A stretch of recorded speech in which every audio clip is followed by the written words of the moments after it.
দুইটা কোরবানি হারায় দিয়েছেন। আচ্ছা বলেন তো কোরবানি হয়েছে আপনার বসন্ত কোরবানি হয়েছে? আপনার ভিতরে বলেন যে বসন্ত ছিল না কোরবানি হয়েছে? তাই নামটা আপনার গরু কোরবানি হয়েছে, কিন্তু আপনার ভিতরে বসন্ত ছিল, আপনার ভিতরে বসন্ত ছিল, আপনার ভিতরে দুনিয়া চাহাত ছিল, দুনিয়া চাহাত আপনার ভিতরে কোরবানি হয় না, বুঝে গেল আপনার কোরবানি সহি হয় না। কথা বলে ঠিক কিনা? আপনার কোরবানি সহি হইতে হলে আপনার দরবার থেকে একজন ভিক্ষুক কেন ফিরত যাবে? ভিক্ষুক কেন ফিরত যাবে? বুঝে গেল আপনার কোরবানিটা আল্লাহ সন্তুষ্টির জন্য দেন নাই, আল্লাহ সন্তুষ্টির জন্য দিলে আপনি একতলার জন্য রাখতে সব আল্লাহর জন্য লাভ করে দিতে। কথা বলে ঠিক কিনা? এখন আছে গত বছর ফিরিজের কোরবানি করছে, এখন ফিরিজ আসতে চলে গেছে, আসে না নাই? আসে না নাই?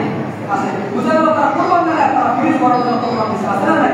আমার এই কোরবানি দেখবেন ফিরিজের ওয়ার্ল্ড অন্যান্য যৌবনা সিস্টার এসব আরো কোরবানি যা আছে এরা অফার দেয়, এই কোরবানির আগে অফার দেয়, আমি কিস্তিতে 11 কেজি কোরবানির আগে ফিরিজ পাই দেন, আসে না নাই? আসে না নাই? বুঝে গেল বাঙালি কোরবানি দেয় ফিরিজ করার জন্য, বাঙালি কোরবানি দেয় একজন ভিক্ষুক একজন গরিব মিসকিনের পেট ভরার জন্য কোরবানি দেয় না। কথা বলে ঠিক কিনা? ওই মন্ত্রণালয়রা বুঝে গেছে, রোমালরা বুঝে গেছে, বিশ্বনাথরা বুঝে গেছে, ফিরিজ কোম্পানি বুঝে গেছে, বাঙালি কর্মকর্তারা কোরবানি দেয় ফিরিজ করার জন্য, গরিবের পেট ভরার জন্য দেয় না। কথা বলে ঠিক কিনা? আর কোরবান আসে কেন? কোরবান আসে নিজের ভিতরে পছন্দ কোরবান দেওয়ার জন্য, নিজের ভিতরে পছন্দ চালানটা কোরবান দেওয়ার জন্য, নিজের চালানটা কোরবান দিতে পারি। তাহলে একজন মিসকিন জীবনে বছরে একবার পছন্দ খাইতে পারে না, শুধু বছরে একবার না খাইতে পারে না, আল্লাহ মানুষকে খাওয়ানোর জন্য, মিসকিনকে খাওয়ানোর জন্য, গরিবকে খাওয়ানোর জন্য আল্লাহ তাআলা কোরবান দিয়ে দিয়েছে যে তোমার কোরবানের বস্তুটা তুমি নিজে খাইবা, পরিবার খাইবে, পরিবার খাইবে, প্রতিবেশী খাইবে, গরিব মিসকিন সবাই খাইবে, তুমি খাওয়ার পরে আবার হাতি গরু ছাগল কি কয় পুকুরে খাইবে, বিড়াল খাইবে, বিড়াল খাওয়ার পর আবার পিঁপড়া খাইবে, পিঁপড়া খাওয়ার পর শুধু হাতি থাকবে, ওই হাতি নিজে খাইবে। কথা বলে ঠিক কিনা? একটা গরুর ভিতরে কতজনের মাটির কত খাবার আছে চিন্তা করে গেছেন? আপনি খাইছেন খাওয়ার পরে হাতি খাইবে, বিড়ালে পুকুরে, বা বিড়াল কুকুর খাওয়ার পরে যা থাকবে সেটা খাবে পিঁপড়া, আবার পশু পাখিও খায়, হাতিটাকে খায়, আবার খাওয়ার পরে ইনটেক নেই হাতিগুলো থাকবে একটা শুকিয়ে গেছে, ওই হাতিগুলো জিন্নাতে খাওয়ার কার খাওয়ার চিন্তা আছে না? চিন্তা হাতি ধরতে দেরি হাতিগুলো বসত হইতে না, আরে হাতি খাইবে চিন্তা খাওয়াইতে চিন্তা করেন। একটা কোরবানি করে কোরবানি করলে কত মানুষের বান্ধবদের রিজিক রয়েছে সেখানে, আর আপনি রিজিক করছেন বছরকে বছর বছরকে বছর আপনি ফিরিজে রাখায় রেখে বলছেন, নিজেও খাইতে পারবেন না, পরিবারকেও খাইতে পারবেন না, প্রতিবেশীকে খাইতে পারবেন না, পরে চিন্তা হয়ে খাইতে পারেন না, অল্প রাখতে পারেন না, অল্প রাখেন বলে পারেন আছে না নেই? তাদের আসুন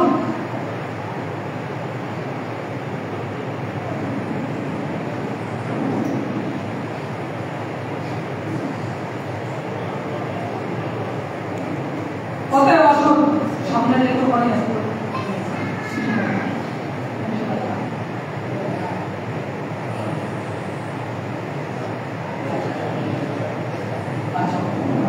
তো আমার হাজির বলতে চাইছিলাম তাহলে আল্লাহ তাআলা প্রমাণ করার জন্য কি বলেছে যে তুমি কুরবান করো কার জন্য? কুরবান করো কার জন্য? আল্লাহর জন্য। কুরবান আমাদের শিক্ষা দিয়েছেন কি? আল্লাহ তাআলা হাদিস বলেন ওয়া নবী হুরায়রা রাদিয়াল্লাহু তাআলা قال قال النبي صلى الله عليه وسلم ان الله لا ينظر الى صوركم واموالكم ولكن ينظر الى قلوبكم واعمالكم নিশ্চয়ই আল্লাহ তাআলা লা ইয়ানজুরু ইলা সুওয়ারিকুম তোমার আকৃতির দিকে তাকান না, তুমি সুন্দর না কালা, তুমি ভালো না কালা, তুমি স্বাস্থ্যবান না তুমি সিকনা, তুমি কোন বংশের আল্লাহ তাআলা তাকান না, ওয়ালাকিন ইয়ানজুরু ইলা কুলুবিকুম ওয়া আমালিকুম বরং আল্লাহ তাআলা তোমার অন্তরের দিকে তাকান এবং তোমার কর্মের দিকে তাকান, তোমার কর্ম যেমন হবে তোমার ফল তেমন হবে। কথা বলে ঠিক কিনা? যদি সুন্দর প্রিয়া যদি জান্নাতে যাওয়া যাইতো তাহলে আপনারা আপনারা সবাই জান্নাতে যাইতে। কথা বলে ঠিক কিনা? আর কালো হয়ে যদি জান্নাতে না যাওয়া যাইতো তাহলে তারা কখনো দুনিয়া জান্নাতের সার্টিফিকেট পাইতো না। কথা বলে ঠিক কিনা? সুন্দর জান্নাতে যাওয়া যায় না, কালো কারা জান্নাতে যাওয়া লাগবে না, বরং সব কিছু কারখানা বেলাল দুনিয়া জান্নাতের সার্টিফিকেট পাইছে, তার কোনো দোষ নাই, সে একজন গোলাম ছিল, জিব্বার পরিমাণ করে দিত, কুঞ্চি চেহারা ছিল, নির্বংশ ছিল, কোনো বংশ ছিল না, একজন আমদানি কাজ করতো, কর্মচারী ছিল, যার কোনো মালিক ছিল না, বাবা মালিক ছিল না, গরিব ছিল, মিসকিন ছিল, সুন্দর ছিল না, দেখতে কুঞ্চি ছিল, কিন্তু বেলাল এমন কাজ করেছে, এমন ভালোবাসা ছিল আল্লাহর জন্য, আল্লাহ এবং আল্লাহ রাসূলের জন্য এমন ভালোবাসা ছিল, এই ভালোবাসায় দুনিয়ায় জান্নাতের সার্টিফিকেট করে দিয়েছেন কে? ভালোবাসা হবে কার জন্য? আমাদের ভালোবাসা সবই যেন হয় ও আমার প্রভুর জন্য। আমাদের ভালোবাসা সবই যেন হয় প্রভু তোমার জন্য, রাগ ভোগ ঘৃণাগুলো তাও যেন হয় প্রভু তোমার জন্য। ভালোবাসি বাসি ভালো, ভালোবাসি প্রভু তোমাকে, ইয়া রাসূলাল্লাহ ইয়া হাবিবাল্লাহ, ভালোবাসি প্রভু তোমাকে। ঠিক না? মান আহাব্বা লিল্লাহ ওয়া আবগাদা লিল্লাহ ওয়া মানা লিল্লাহ ফাকাদ ইসতাকমালাল ঈমান, ফাকাদ ইসতাকমালাল ঈমান। আমাদের ভালোবাসা সবই যেন হয় প্রভু তোমার জন্য, রাগ ভোগ ঘৃণাগুলো তাও যেন হয় প্রভু তোমার জন্য। ভালোবাসি বাসি ভালো, ভালোবাসি প্রভু তোমাকে। ঠিক না? সব ভালোবাসা হবে কার জন্য? এই বেলালের ভালোবাসা আল্লাহর জন্য ছিল, বেলালের ভালোবাসা মুহাম্মাদের জন্য ছিল। এই ভালোবাসাটাকে জান্নাত ওয়াজিব করেছে, বলা হয় ঠিক কিনা? আবু জাহেল এত সুন্দর ছিল, আবু জাহেল এত জ্ঞান ছিল, এত বড় বংশ হওয়া সত্ত্বে আবু জাহেল একটু উঁচা লম্বা ছিল, অনেক সুন্দর ছিল, বর্ষা ছিল।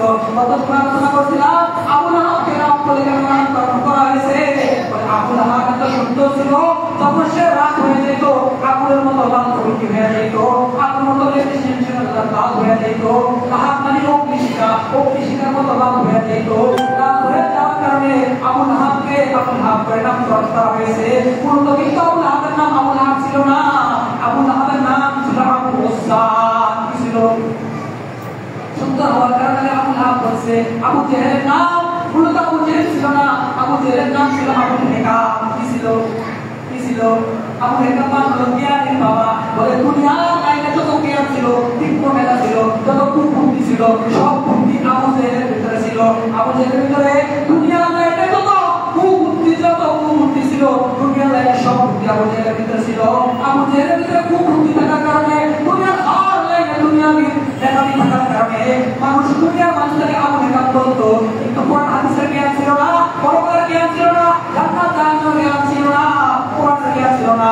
আল্লাহকে ভালোবাসে না, রাসূলকে ভালোবাসে না, আল্লাহকে যে কটাক্ষ করছে, রাসূলকে যে কটাক্ষ করার কারণে মানুষ আবু জেহেলকে আবু জেহেল করে না, আবু হেকামকে আবু হেকাম করে না। তার এই জ্ঞান কিছু না, এই জ্ঞান হলো তুচ্ছ।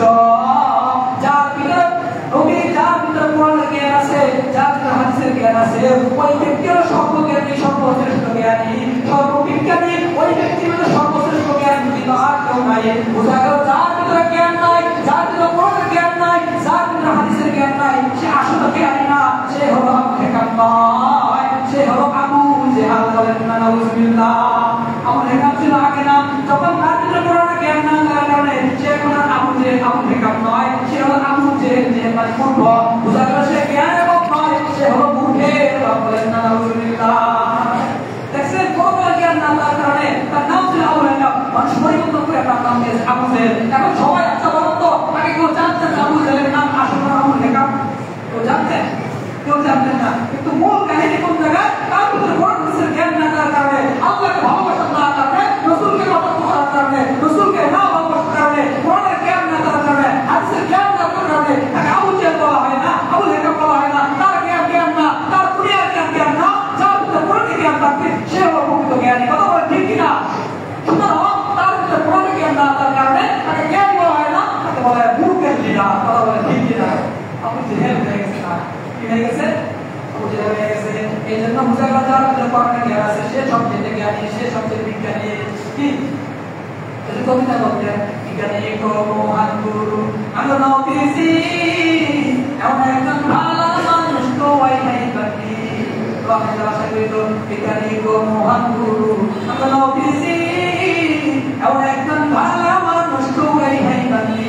আসলে নাই, ওই যে করোনার সময় বিজ্ঞানী বলছে যে ব্যক্তি তোমার বাচ্চা নিয়ে হাত ধুইবে, হাত ধুইবে, সব কিছু পরিষ্কার পরিচ্ছন্ন করবে, হাত পা সবসময় ধোয়া রাখবে, মুখ পরিষ্কার রাখবে, মুখমণ্ডল দিলে হাত পা ধুইবে, তার করোনা হওয়ার আশঙ্কা নাই। রাসূল